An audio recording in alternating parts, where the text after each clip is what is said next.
بسم اللہ الرحمن الرحیم۔ شروع اللہ کے نام سے جو بڑا مہربان اور نہایت رحم والا ہے۔ قرآن حکیم میں 26 انبیاء کرام علیہ السلام کے ناموں کا ذکر کیا گیا ہے، اور زمانے کی ترتیب کے اعتبار سے حضرت عزیر علیہ السلام کے بعد حضرت زکریا علیہ السلام کا ذکر آیا ہے۔ اللہ تعالیٰ نے حضرت زکریا علیہ السلام کو بنی اسرائیل کی طرف نبی بنا کر بھیجا۔ حضرت زکریا علیہ السلام نہایت عبادت گزار اور صبر کرنے والے تھے، اور بیت المقدس کے ایک بڑے امام تھے۔ بیت المقدس کے امام حضرت امام کی بیوی حضرت حنہ نے منت مانگی کہ اللہ تعالیٰ انہیں اولاد عطا فرمائے تو وہ اپنی اولاد کو بیت المقدس کی خدمت کے لیے وقف کر دیں گی۔ اللہ تعالیٰ نے ان کی دعا قبول فرمائی اور انہیں حضرت مریم علیہ السلام جیسی عظیم بیٹی عطا فرمائی۔ حضرت مریم علیہ السلام کی ولادت سے پہلے ہی ان کے والد حضرت عمران انتقال فرما چکے تھے۔ حضرت حنہ نے اپنی منت پوری کرتے ہوئے اپنی بیٹی حضرت مریم علیہ السلام کو بیت المقدس کی خدمت کے لیے وقف فرما دیا۔ بیت المقدس میں موجود علماء بنی اسرائیل میں سے ہر ایک کی یہ خواہش ہوئی کہ حضرت مریم علیہ السلام کی کفالت کی سعادت صرف اسے حاصل ہو۔ اس معاملے کو نمٹانے کے لیے یہ طے ہوا کہ قرعہ اندازی کی جائے، اور جس کے نام قرعہ نکلے وہی حضرت مریم علیہ السلام کی کفالت کرے گا۔ یہ قرعہ حضرت زکریا علیہ السلام کے نام نکلا، جو حضرت مریم علیہ السلام کے خالو بھی تھے۔ اس طرح اللہ تعالیٰ نے حضرت مریم علیہ السلام کی کفالت کی سعادت حضرت زکریا علیہ السلام کو عطا فرمائی۔ حضرت زکریا علیہ السلام کی زیر سرپرستی بیت المقدس کے بہترین ماحول میں حضرت مریم علیہ السلام پرورش پانے لگیں۔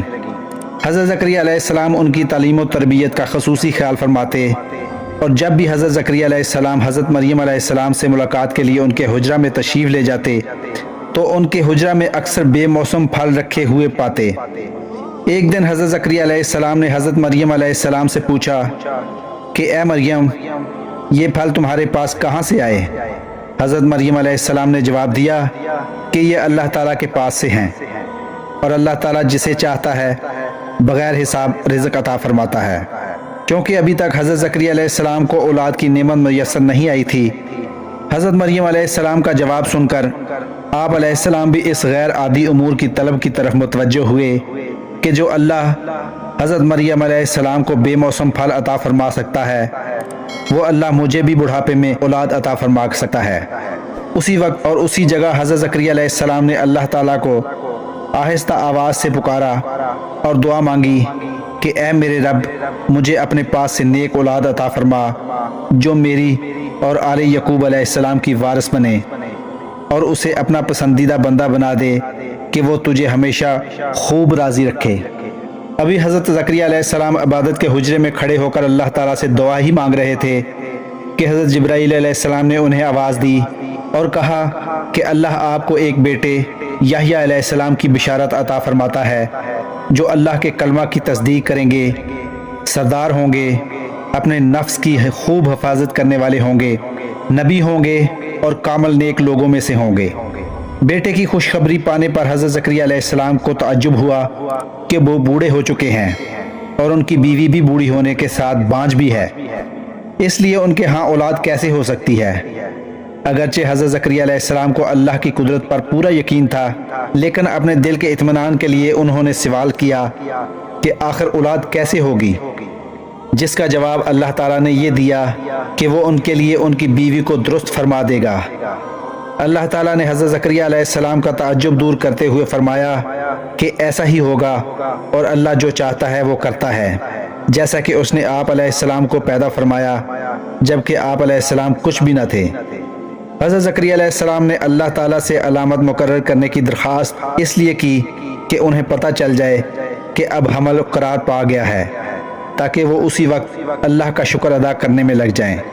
اللہ تعالیٰ نے زکریا علیہ السلام سے فرمایا کہ آپ کے لیے علامت یہ ہے کہ آپ لوگوں سے بغیر کسی بیماری کے صحیح و سلامت ہونے کے باوجود 3 دن تک صرف اشاروں سے بات کر سکیں گے۔ چنانچہ جب وہ دن آ گئے تو حضرت زکریا علیہ السلام اپنی عبادت کے حجرے سے باہر آئے اور لوگوں کو اشاروں سے تلقین فرمانے لگے کہ وہ صبح و شام اللہ کی پاکیزگی بیان کرتے رہیں۔ حضرت زکریا علیہ السلام نے ایک طویل عمر اولاد کے بغیر گزاری تھی، اور پھر بڑھاپے میں اللہ تعالیٰ سے اولاد کے لیے دعا مانگی۔ اللہ تعالیٰ نے ان کی دعا قبول فرمائی اور اپنی قدرت کاملہ سے ان کی بانج بیوی کو درست فرما کر انہیں حضرت یحییٰ علیہ السلام جیسا عظیم بیٹا عطا فرمایا۔ حضرت زکریا علیہ السلام اور حضرت یحییٰ علیہ السلام دونوں اللہ کے نبی تھے۔ اللہ تعالیٰ نے قرآن حکیم میں کئی مقامات پر ان کی فضیلت بیان فرمائی ہے۔ وہ نیک کاموں کی طرف جلدی کرنے والے، اللہ کو امید اور خوف کے ساتھ پکارنے والے تھے، اللہ تعالیٰ کے سامنے عاجزی اختیار کرنے والے تھے۔ اللہ تعالیٰ نے حضرت یحییٰ علیہ السلام سے پہلے اس نام کا کوئی شخص پیدا نہیں فرمایا تھا۔ اللہ تعالیٰ نے بچپن ہی سے حضرت یحییٰ علیہ السلام کو نبوت اور دانائی عطا فرمائی تھی۔ وہ لوگوں پر ترس کھانے والے، شفقت کرنے والے، پاکیزگی اختیار کرنے والے اور والدین کے ساتھ نیک سلوک کرنے والے تھے۔ وہ حضرت عیسیٰ علیہ السلام کی رسالت کی گواہی دینے والے تھے۔ آپ علیہ السلام سرکشی اور گناہ کے کاموں سے بچنے والے تھے۔